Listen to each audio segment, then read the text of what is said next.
네, 안녕하세요. 음악과 생활 2주차 수업을 시작하겠습니다. 오늘은 지난주에 다 하지 못했던 음악과 사람에 대한 주제를 가지고 수업을 하겠습니다.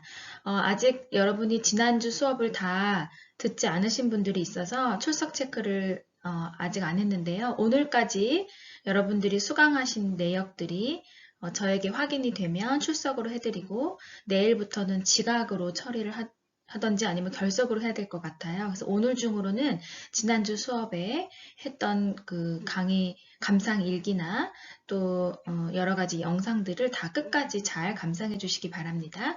그리고 제가 저번에 소개했던 그 교재를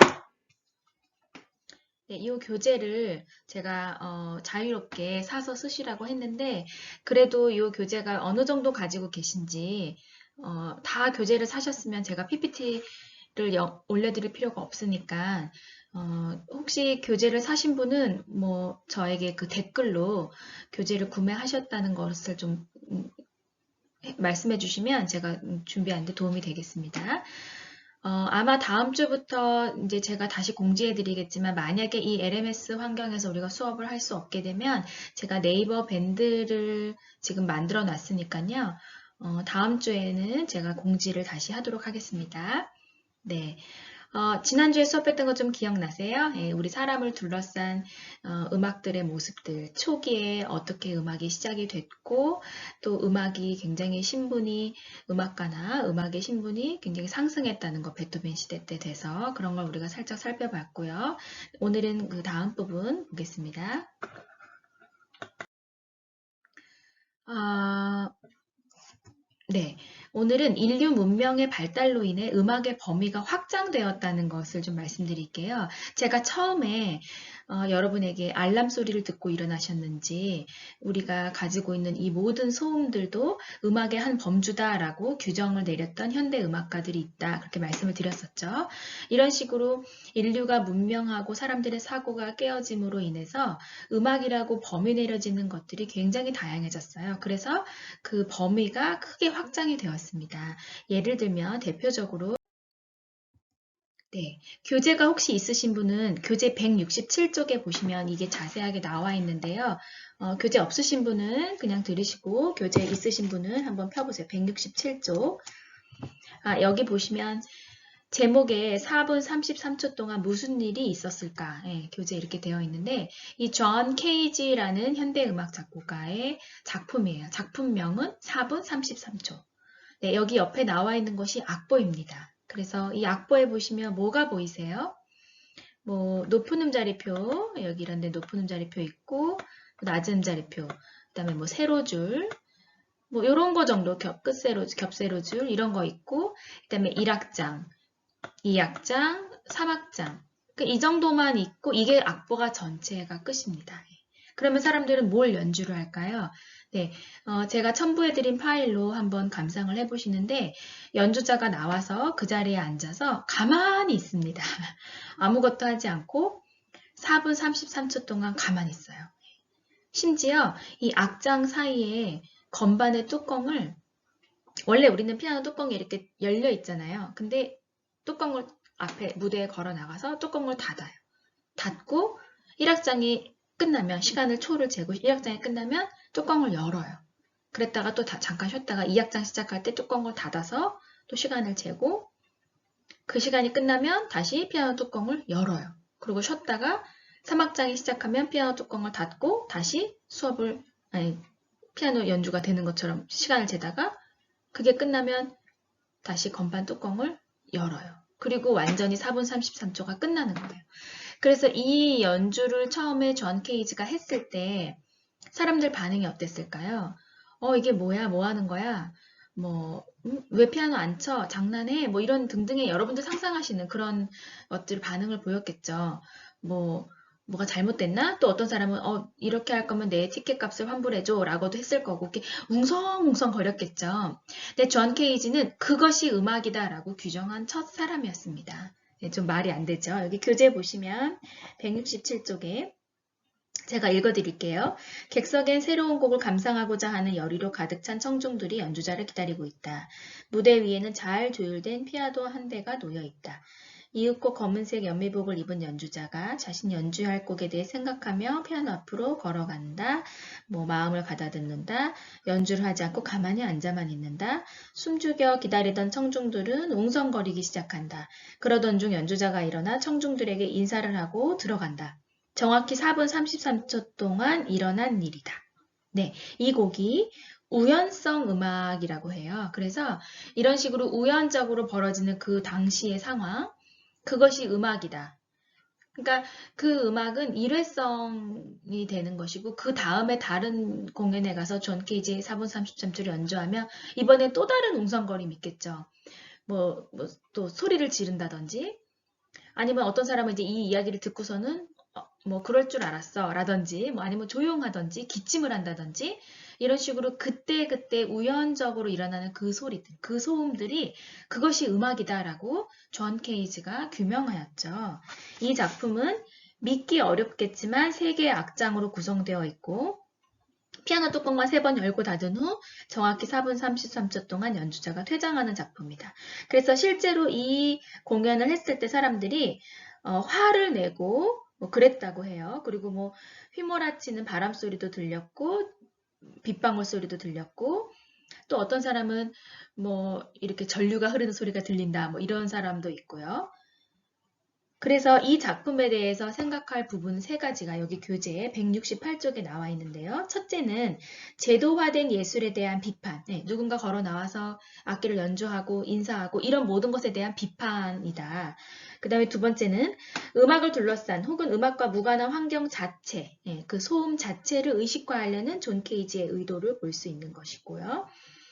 그런 식으로 일상의 다양한 환경을 예술로 승화시킴으로써 예술과 일상생활의 경계를 제거하여 예술의 자율적 가치를 부정한 것이다 라고 존 케이지가 말했다고 해요. 이 4분 33초에는 특별히 어떤 의미를 담고 있냐면 이걸 초로 계산하면 273초가 되는데 이것이 곧 절대 온도 마이너스 273도를 의미하는 것이래요.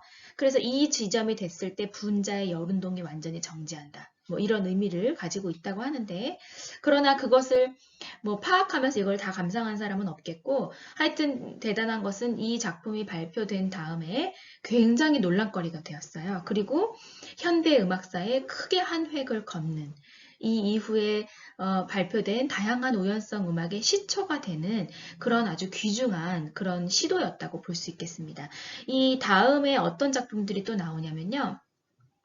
우연성 음악에는 예를 들면 악보에 마디수를 이렇게 마디수가 있는데 거의 괄호를 해놓고 연주자 마음대로 반복하시오. 네, 이렇게 되어 있는 그런 곡도 있어요. 그러니까 연주자가 뭐 반복을 2번만 하고 싶으면 2번 하고 10번 하고 싶으면 10번 하고 그러니까 연주 시간에 대한 완전한 자율성 그런 걸 추구하는 작품도 있고 또 어떤 악보는 그 슈토카우젠이라 그래서 독일 작곡가인데 여러 개의 악보가 파편처럼 이렇게 되어 있고요. 한 몇 개의 파편이 이렇게 있고 저기 써 있어요. 밑에 연주자가 치고 싶은 것부터 시작해라. 치고 싶은 마디부터 시작해서 반복하고 다음으로 넘어가라.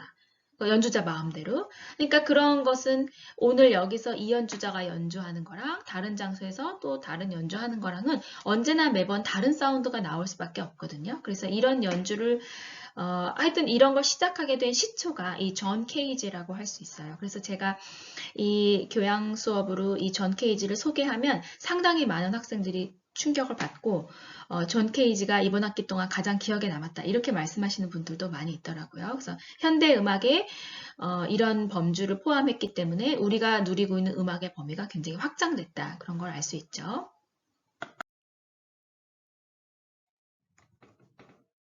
네, 여기 보시면 이거는 지금 피아노가 보이고요. 피아노 사이 현에 지금 뭐가 보이시나요? 여기 보시면 이렇게 현에다가 못 같은 거를 이렇게 박아놨죠. 예, 이거를 프리페어드 피아노다라고 말해요. 그래서 준비된 피아노 이렇게 말을 하는데 연주자가 연주를 하기 전에 미리 피아노 현에다가 그 작곡가가 의도한 대로 어떤 경우는 뭐 천을 대기도 하고 그 다음에 나사를 대기도 하고 뭐 못을 대기도 하고 그런 식으로 이렇게 된 다음에 이렇게 장치를 해놓고 피아노 현을 치면 피아노 소리가 영롱한 기존의 피아노 소리가 나지 않고 굉장히 듣기 싫은 소리, 딱딱한 소리, 챙 거리는 소리가 나거든요. 그러니까 그런 거를 다 음악이라고 범주를 내린 거죠. 정의를.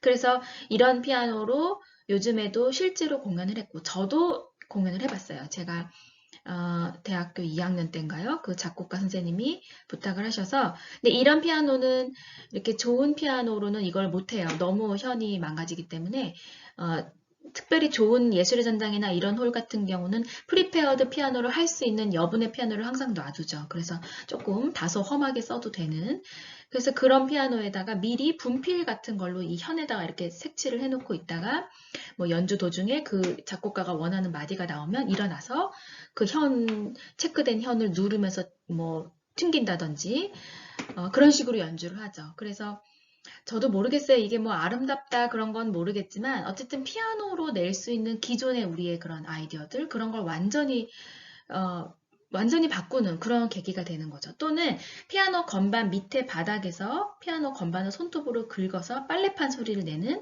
그런 것도 음악이다 라고 현대 음악학자들은 그렇게 작곡을 하기도 한답니다. 이렇게 인류 문명의 발달과 사람들의 사고가 깨어남으로 인해서 다양한 음악의 범주가 확장되고 있음을 알 수 있습니다. 네, 그렇다면 여러분 우리는 언제 또 무엇을 위해 음악을 듣고 연주하는지 제가 저 나름대로 여러 가지 카테고리를 만들어 봤어요. 먼저 국가를 위한 음악이 있겠죠. 예, 뭐가 있을까요? 뭐 애국가가 있겠고 애국가 여러분 뭐 불러보시나요? 요즘에? 뭐 생전 안 부르죠. 애국가를 부르는 거는 뭐 올림픽 때나 부르던지 학교를 졸업하면 부를 일이 별로 없는데 또는 여러분 그 졸업하신 고등학교의 교가 정도 그런 국가를 위한 음악들 또 어떤 공동체를 위한 그런 음악들이 있겠고요. 그 다음에 예식을 위한 음악이 있는데 이것은 뭐 결혼 예식이나 또는 뭐 장례 예배 이런 거에도 또 노래를 부르기도 하죠.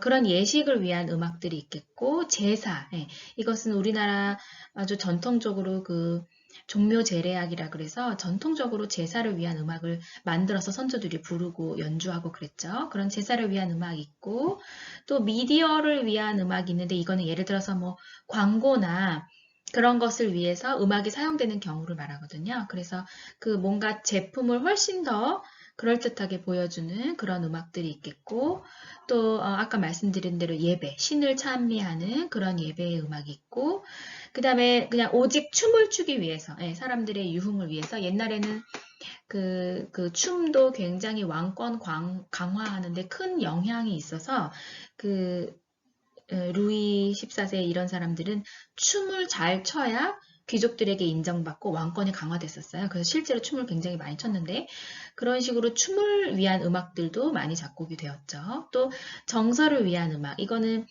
그 뭐라고 규명 내리기가 어려워서 제가 이렇게 썼지만 그 외에 작곡되는 많은 음악들이 우리의 정서를 위해서 사용되는 음악들이죠. 이 외에도 뭐 물론 많이 있겠지만 이런 카테고리를 가지고 한번 살펴보겠습니다. 먼저 국가를 위한 음악에는 여기는 지금 뭐 축구 경기 했던 장면인데 그럴 때 애국가가 울려 퍼지면 굉장히 가슴이 뭉클하고 또 그 나라를 생각하는 마음이 좀 더 생기고 애국심도 생기고 그런 효과가 있지요. 만약에 우리나라에 애국가가 없다. 애국가 여러분이 부르지 않는다 하더라도 나라에 노래가 없다는 것은 굉장히 슬픈 일일 수 있어요. 그래서 이 사진 같은 경우는 지금 김연아 선수가 금메달 땄을 때 사진인데 저는 이때 제가 왜 뭐 했는지 이때 집에 있었어요. 그래서 이거를 봤는데 너무 많이 울었거든요. 그 여러 나라들이 있지만 강대국이 있지만 이렇게 우리나라 태극기가 가장 높이 올라가고 애국가가 울려 퍼지는 순간은 아마 굉장히 가슴 뭉클하셨을 거예요. 그래서 이 나라를 위한 음악으로 우리가 음악을 사용할 수 있고요. 또 여기 보시면 이제 결혼 예식이죠. 결혼 예식에서 음악이 없다면, 그러면 어떤 그 성스러움이나 거룩함, 어떤 그 진중함을 더해주지 못하겠죠. 그래서 뭐 예외 없이 모든 그 결혼식장에서는 음악을 사용을 하는데, 특별히 여러분들이 많이 알고 계시는 그 음악들, 그 신부가 입장할 때 나오는 음악인가요? 빰빰빠밤. 예, 그 음악이 클래식 음악입니다. 바그너의 로헨그린이라는 음악 중에 하나인데, 굉장히 유명하죠. 근데 그 음악은 그 사후 작곡가가 죽은 지 50년이 넘었기 때문에 뭐 아무렇게나 써도 저작권에 위배되지 않죠. 그리고 또 신랑 신부가 퇴장할 때 부르는 그 축혼 행진곡이라고 하나요? 따단 따다단 딴딴. 예, 그 음악은 제가 노래를 잘 못하지만 그 음악은 맨델스존의 작품이에요. 예. 그래서 이 곡들이 다 클래식 작품에서 왔는데 이것도 교재에 굉장히 자세하게 설명이 되어 있어요. 180쪽 한번 보겠습니다. 180쪽에 여기 첫 번째 줄에서 한 몇 줄 정도에 나와 있어요. 제가 읽어드릴게요. 결혼식에서 신부가 입장할 때 많이 사용하고 있는 결혼 행진곡은 듣는 사람에게 예식의 성스러움과 신부의 아름다움을 한층 더하게 한다. 이 곡은 바그너의 오페라 로헨그린에 나오는 음악이며 주인공이 결혼할 때 합창으로 연주된다. 원래 원곡이 합창으로 된 연주죠. 이따 제가 이것도 파일에 올려드릴 텐데 들어보시면은 그 항상 악기로만 듣다가 이 합창으로 들으면 굉장히 아름다워요. 예. 아마 바그너가 지금도 살아있다면 이것 때문에 저작권 때문에 어마어마한 부자가 되었을 거라고 해요. 그 뒤에는 뭐 바그너에 대한 어떤 설명들이 있는데 이런 건 한번 교양적으로 한번 읽어보시고 이런 음악 말고 요즘에도 결혼식을 할 때는 조금 다양한 음악들을 많이 사용하시더라고요. 뭐 특히 종교가 있으신 분들은 종교 음악으로만 꾸미시기도 하고 또 뭐 그런 유행가 같은 거를 많이 부르시기도 하고 그러는데 그래도 아직도 여전히 이 로헨그린을 많이 사용하시죠. 그래서 이런 예식을 위해서 예식을 좀 더 신성하고 거룩한 것으로 여기도록 하는 그런데 또 음악이 도움을 주기도 하죠. 네, 이것은 아까 제가 말한 그 제사를 위한 음악인데 이 종묘 제례악 공연하는 모습을 제가 가져왔고요. 멋있죠? 예, 이것도 교재에 있습니다. 교재 230쪽에 종묘 제례악을 한번 보겠어요. 제목은 죽어서도 듣는 왕들의 음악. 예, 여기는 조금 그 설명할 내용들이 있으니까 저기 볼펜으로 줄 치시면 되겠어요.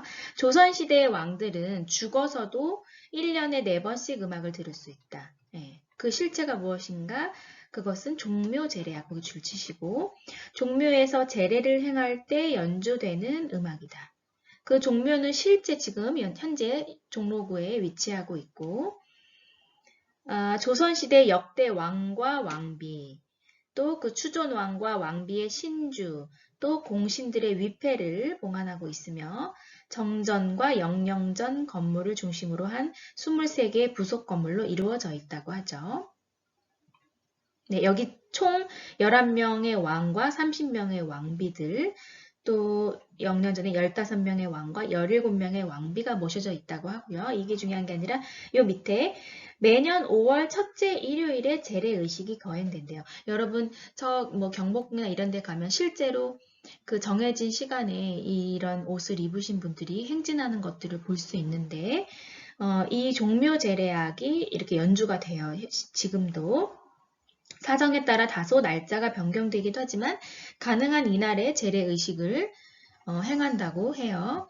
그래서 여기서 어떤 음악들이 나오냐면 여기 231쪽에 보면 종묘 제례의식의 절차에 먼저 신을 영접하는 영신, 그러니까 돌아가신 그 왕의 신을 영접하고 패백을 올리는 전패, 그리고 3번에 걸쳐 잔을 올리는 초헌, 아헌, 종헌, 그 다음에 제기, 그릇들을 정리하는 철변두, 끝으로 신을 배웅하는 송신, 이런 식으로 종묘 제례의식이 진행이 되는데 이때 함께 연주되는 음악이 이제 나오는 게 보태평과 정대협입니다. 여기 줄 치시고 보태평은 선조 조종의 문덕을 칭송하고자 연주하는 곡이며 정대협은 무공을 칭송하고자 연주되는 음악이라고 해요. 그래서 이 곡 모두 다 누가 지었냐면 세종대왕이 지었어요. 세종이 하룻밤 사이에 막대기를 짚어가며 작곡했다고 해요. 이때 세종의 나이는 52세로 그가 죽기 1년 전이었고 아들인 수양대군, 후에 세조죠. 세조가 세종의 음악 활동을 주도적으로 도왔으며 이 수양대군 역시 굉장히 음률에 밝았다고 해요. 네, 그래서 지금 이게 유네스코에 지정되어 있다고 하죠. 1996년에 그래서 세계문화유산으로 등록이 되어 있다고 해요. 그리고 여기 사진도 있지만 뭐 이 뜰 위에 편성대에서 연주하는 악단이 있고 뜰 아래에 편성대에서 연주하는 악단이 있고 뭐 각 악단마다 18명 정도의 연주자가 연주가 되고 그 다음에 여기 보시면 사용되는 악기들이 좀 나와 있어요. 편종, 편경, 방향, 축, 진고, 절고, 장고 이런 타악기, 그러니까 두드리는 악기가 타악기고 그 다음에 이제 관악기, 당피리, 대금, 태평소 이렇게 부는 악기 그 다음에는 이제 현을 키는 악기, 아쟁과 해금 이런 악기가 있다고 해요. 이런 관현 악기들은 제가 나중에 악기 하는 날 한번 다시 사진이랑 소리 같은 것도 자세하게 들려드릴게요. 이런 게 이제 우리나라의 종묘제례악이고 우리나라 말고 서양에도 이런 음악들이 있죠. 여기 233쪽에 밑에서 네 번째 줄 보면 죽은 자를 위한 음악으로 서양에는 레퀴엠이라는 진혼곡이 있죠. 그래서 어떤 그 레퀴엠도 그렇고 이 뭐 종묘제례악도 그렇고 다 죽은 사람을 위한 음악이라 사실 이 종교가 있는 전 이제 크리스찬이지만 우리는 그런 걸 부르지 않죠. 예, 우리는 천국 소망이 있기 때문에 천국을 소망하는 노래는 불러도 그 죽은 자의 영혼을 달래는 음악은 없죠. 그런데 이 종묘제례악은 그래도 그 의미가 어떤 죽은 자의 혼을 달래주기 위한다기보다는 한 나라를 세우고 다스린 선대 왕들에게 당대의 왕이 올렸던 감사의 음악의 의미가 있다고 해요. 그리고 지금은 그 후손인 전주 이씨 종친들이 이 일을 대신하고 있다고 하죠. 그래서 이 종묘제례악도 들어보시면은 좀 다소 좀 어려울 수 있지만 그 선조들이 얼마나 그 조상을 섬기는 마음이 컸는지 그런 걸 느낄 수 있죠. 그래서 이렇게 제사를 위한 음악도 있습니다. 네, 이건 이제 예배, 신을 찬미하는, 찬양하는 그런 모습들이 있죠. 예, 요즘에 그 참 코로나19 사태로 교회에도 가지 못하고 함께 예배드리지 못하고 그래서 참 너무 마음이 아프고 저희 교회도 지금 한 달 넘게 온라인 예배를 드리고 있는데 너무 교회가 가고 싶어요. 함께 예배 드릴 수 있는 날이 속히 왔으면 좋겠네요. 이렇게 예배를 드릴 때 또는 종교가 뭐 불교시거나 천주교이신 분들도 그 의식을 치를 때 나오는 그런 음악들 그런 음악이 있으면 훨씬 더 그 신앙심을 고취시킬 수 있죠. 그냥 아무 음악도 없는 것보다는 그래서 음악이 주는 힘, 그 선율이 사람의 감성을 불러일으키는 그 힘이 참 대단한 것인데 이런 도움을 현재 종교 단체에서도 많이 받고 있죠. 이것은 이제 그 저번에 이런 비슷한 그림 보여드렸죠. 그 다윗이 비파와 수금으로 하나님을 찬양하면서 지나갔던 그런 모습들인데 이렇게 옛날에도 사람들이 신을 찬양할 때 음악을 사용했다는 거 저번에 말씀드렸고요. 네, 이것은 이제 춤을 위한 음악인데 이거는 백조의 호수 차이콥스키의 백조의 호수라는 작품에서 나온 사진을 제가 좀 캡처했는데 이것도 한번 감상을 해보세요. 제가 파일로 올려드릴게요. 그래서 사실은 아까 말씀드린 것처럼 왕들이 유럽에 있는 왕정에서 왕권을 강화하기 위해서는 왕이 춤을 잘 춰야 되고 그 세 박자 왈츠를 잘 추지 못하면 그 귀족들하고 어울릴 수 없고 연회를 할 수가 없기 때문에 왕권이 강화될 수 없었대요. 그래서 당시에 작곡가들이 세 박자 계통의 왈츠를 굉장히 많이 작곡을 했어요. 여러분 왈츠 좀 들어보셨을 거예요. 그래서 그 왈츠가 뭐 쿵짝짝 쿵짝짝 이런 식으로 스텝을 밟을 수 있게 그렇게 작곡이 됐는데 이제 그렇게 작곡을 하다 보니까 그것이 점점 더 나중에 발전이 돼서 이제는 완전히 춤을 위한 어떤 사교를 위한 것이 아니라 춤만을 위한 음악으로 작곡이 됐죠. 그래서 이런 낭만 시대에 정말 음악 그 춤 음악의 정수를 보여주는 차이콥스키 발레 음악, 뭐 호두깎이 인형, 그 다음에 백조의 호수, 뭐 이런 음악들이 있죠. 그래서 보시면은 그 이 음악들은 다른 음악하고 다른 점이 정말 발레리나의 그 기량이 한껏 돋보일 수 있는 음악, 또 어떤 경우는 이 스텝이 탁탁 떨어지는 그런 음악도 같이 이렇게 탁탁 떨어지는 그런 식으로 그 연구를 한 거죠. 예, 작곡가가 스텝과 그 춤과 그런 모든 그런 종합 예술을 다 머리에 염두에 두고 작곡을 그렇게 한 거죠. 그래서 이렇게 춤만을 위한 그런 음악들도 있습니다. 또 현재 우리가 여러분들이 듣고 계시는 많은 다양한 음악들이 있는데 뭐 꼭 이유를 가지고 작곡한 음악도 있지만은 우리의 그 정서를 위해서 그 창의를 위해서 창작을 위해서 연주되는 수많은 작품들이 있죠. 그래서 우리 사람이 음악을 가지고 이렇게 다양한 장소에서 음악을 많이 누리고 느낄 수 있고 또 일상생활에 우리가 소음을 포함한 정말 다양한 음악을 우리가 현재 누리고 있다. 네, 그런 말씀을 드리고 싶어서 이렇게 준비해 봤습니다. 제가 올려드린 파일을 들으시고 그 감상 일기를 저번에 여러분들이 쓰신 걸 제가 좀 봤는데 너무너무 감상 일기를 잘 쓰셨어요. 근데 이제 제가 말씀드리고 싶은 건 한 두세 분 정도가 제가 이렇게 감상 일기를 쓰는 것이 맞는지 모르겠습니다. 이 수업이 다 끝나면 내가 더 감상을 잘할 것 같은데 아직은 어떻게 써야 될지 모르겠습니다. 이렇게 말씀하시는 분들이 계셨어요. 근데 굉장히 칭찬해주고 싶어요. 그 자체가 그냥 그 자체의 경험이 중요한 거기 때문에 감상에는 답이 없습니다. 예. 어떤 사람이 감상을 잘했고 어떤 사람은 감상평이 이상하고 그런 건 없고요. 자기가 자기 어휘로 그냥 느껴지는 대로 어떤 사람은 굉장히 밝은 춤곡, 아주 기분 좋은 춤곡을 들으면서 죽음을 생각할 수도 있고 또 굉장히 슬픈 음악을 들으면서도 희망을 찾는 사람도 있어요. 그래서 그거는 뭐 정답이 있는 것이 아니기 때문에 여러분이 느끼는 그 감정 그대로를 존중하시고 그대로 감상 일지를 쓰시면 되겠습니다. 그럼 수고 많으셨고요. 다음 시간에 만나겠습니다.